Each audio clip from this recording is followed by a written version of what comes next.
Hello friends, in this video we are dealing with the expression of enzyme activity.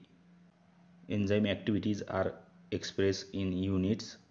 The enzyme units express in two ways, that is international unit or international system unit.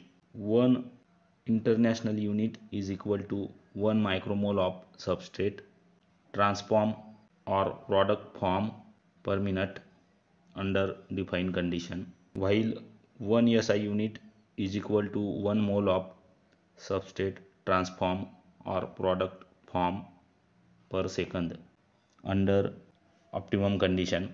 As SI unit is large, it is expressed in nanocatals. 1 nanocatal is equal to 0.06 IU, while 1 IU is equal to 16.67 nanocatal. Next is specific activity. It is expressed as units per milligram of protein or microcatals per milligram of protein. If you like the video, share with your friends and please do subscribe our YouTube channel.